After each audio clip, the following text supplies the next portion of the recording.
Netflix recently released a documentary called Unknown Number, The High School Catfish.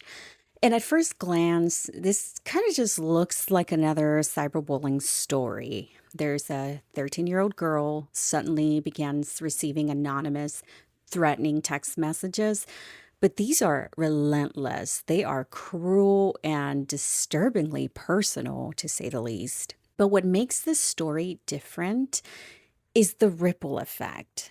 These messages didn't just terrify one single girl, they tore through an entire community. Friendships broke down, innocent kids were accused, even her boyfriend became a target. And the police did get involved, but when they couldn't crack the case, the FBI was called in. By the end of the documentary, the reveal shocks everyone. But this episode here isn't just about retelling a crime story. It's about what this case teaches us about the influence parents hold over their children. Parents, well, they shape us, right? For better or for worse. Sometimes with love, sometimes with manipulation, sometimes with a little bit of both, and sometimes in ways that we just can't even recognize until we're adults and we struggle with our own challenges and relationships. The type of influence that seeps in against your own will. That's the bigger conversation that I kind of want to dive into today through the story of Unknown Number and through what psychology, survivors, and lived experience tells us about manipulative parenting. Now, I do want to give you a heads up. This does have spoilers, so if you haven't seen the documentary, make sure you go watch that before you come back and listen to this. Okay, so it begins with a single text, then another text, then dozens, which turns into thousands of text messages. For 13-year-old Lauren, this became a nightmare that just would not end. Now, these weren't harmless little insults or jokes. They were vile. They threatened her. They included personal details that only someone close to her would know. Some were of sexual nature. Others were meant for her to take her own life. Really disgusting stuff. And the harassment didn't just stop with Lauren. Her boyfriend, Owen, was also targeted by the same anonymous numbers. And other classmates eventually kept getting swept into suspicion, some even accused on and off as the case dragged on for months. This is where the investigation escalated from local police to the FBI before the source was finally traced. But here's where it got worse. Before the case was cracked, suspicion turned on other kids, right? This is where the case got a little out of control and it started ripping apart the community. Imagine being 13 or 14 years old, facing interrogation for something you didn't even do. It sounds very intimidating and it caused a lot of trauma to these kids. The harassment, quite frankly, destroyed reputations. It poisoned friendships. It made kids feel like criminals when they were victims. And parents just felt very powerless as their kids suffered, either because they were receiving these messages themselves or because they were being interrogated by the FBI. This was no longer seen as regular teen drama. This was treated as a major cyber stalking case. For months, investigators chased theories, but every lead turned into a dead end. And then the digital trail finally revealed the truth. The culprit wasn't even a peer. It wasn't a jealous classmate. It wasn't a stranger online. It was Lauren's own mother, Kendra.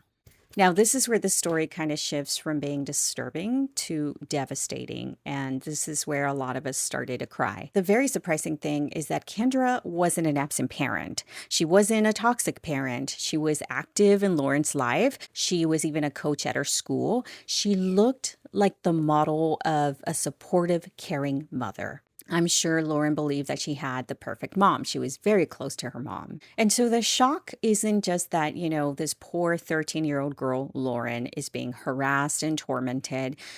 It was that her own mother orchestrated the entire thing out of nowhere. Parents are supposed to protect. They're the ones who reassure you that monsters aren't real. But in this case, of course, the monster was the parent.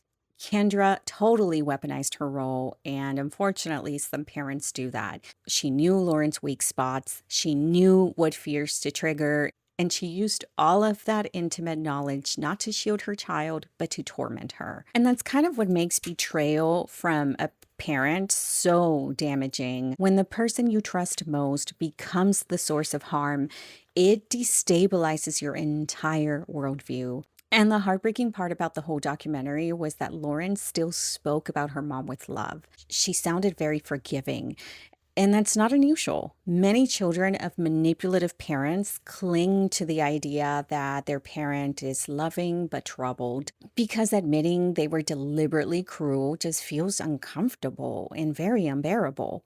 So, this is where the psychology comes in. Forgiveness, especially at a young age like Lauren's, can be less about healing and more about survival. It's easier to believe that you're overreacting than to accept that your parent chose to hurt you. And the cold reality is that children, you don't get to choose your parents, right? Parents, though, they get to choose how much love, how much attention, or neglect they give, and children will just absorb whatever they're handed. And if you think about it, even absence is influence. A parent who doesn't show up is still shaping you because that silence is saying, well, you're not important enough to show up for. Psychologists studying attachment theory show that parents set the blueprint for how we see ourselves and others when we become adults. Loving parents, of course, instill security, which is what everybody wants. And manipulative ones instill anxiety and mistrust. Even in adulthood, those imprints will echo. So, some of the common questions victims ask themselves are, why do I still feel like I'm walking on eggshells years after moving out? And this is because your body learned to expect danger. Trauma wires your nervous system to stay alert, even when you're safe. And that's called conditioning. Another question that we often ask ourselves is, how do I stop blaming myself for my parents' behavior? So, manipulative parents plant guilt. They flip accountability, but their cruelty was their choice. You were a child not responsible for raising them. Unfortunately, parents leave fingerprints. Well, sometimes those are blessings, but sometimes they're bruises, but they're always lasting. And the one thing that I want to kind of focus on is that manipulation isn't always super obvious or as severe as what Lauren experienced in the documentary. Sometimes it is yelling or threats or gaslighting, but often it's subtle. It's hidden in concern or care. And sometimes it is genuine concern and care, but it's also about control. I'm just worried about you is often said only when you assert independence. There's also comparisons. Why can't you be more like your sibling or your cousin or your friend? There's also conditional affection, praise only when you achieve, teaching you love is earned but never just given. There's backhanded compliments. Oh, that's actually a good grade for you. So it's praise, but it's designed to sting a little. Silent treatment, so withdrawal of warmth until you comply. Over involvement. There's parents that will be very controlling of every decision while calling it caring. Double binds. Be honest with me, I won't be mad, but honesty earns punishment. So there's no real safe choice here. And then, of course, the classic rewriting history. That never happened, or you're remembering that wrong, which makes you doubt your own memory. So it's not uncommon if you experience this as a child and now you're an adult asking yourself, what if I can't trust my own feelings anymore? That's gaslighting. And the solution is reality checking. Write down exactly what happens as soon as it happens, if you can, and share it with trusted people. Share it with your therapist or a friend. And over time, your confidence in your own memory returns. You can also be asking yourself, why do I feel guilty for setting boundaries? And that's because you were taught that boundaries equal disloyalty. But boundaries are survival. They're how you protect yourself. And that's totally fine to do. Now, Kendra, who is the mom in this documentary, embodied the most extreme manipulation, loving mother in public, but a predator in private. This is basically gaslighting on steroids. It doesn't have to be this extreme for you to feel like a victim of manipulative parents. Adult children of manipulative parents often carry invisible baggage that shapes how they move through relationships or work and even their own inner voice. We carry these invisible scars into our adult lives, and we're constantly seeking validation. We sabotage our relationships. We become perfectionists, believing we're only worthy when flawless.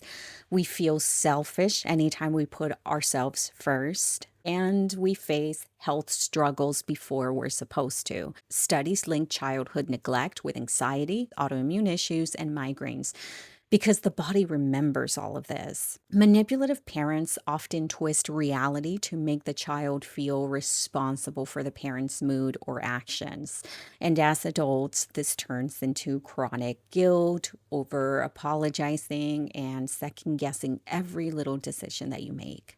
If you were punished for saying no as a child, healthy limits will feel risky. Boundaries trigger shame or panic. And so many adults will either avoid boundaries altogether or overcorrect by setting up walls instead of fences. When you grow up as a mirror for someone else's needs, you don't get space to figure out who you are as an individual. Adults from these homes often feel like they're playing roles. There's the role of caretaker, which is the role I somehow associate it with, the peacemaker, the overachiever, instead of living as their authentic self. And when you are conditioned to be this way, always bracing for manipulation, it wires your nervous system to scan for hidden motives. It's exhausting and it makes trust feel unsafe, even in genuinely healthy relationships. If love was tied to control, closeness can feel like entrapment. Some people become codependent or over-involved in others' problems. Others isolate to avoid risk. Gaslighting and manipulation stunt emotional growth. Many adult children either suppress feelings to keep the peace or are overwhelmed by emotions because they just never had safe models of expression. So it's very essential that you separate what you inherited from what you can consciously choose in order to reclaim authorship of your life.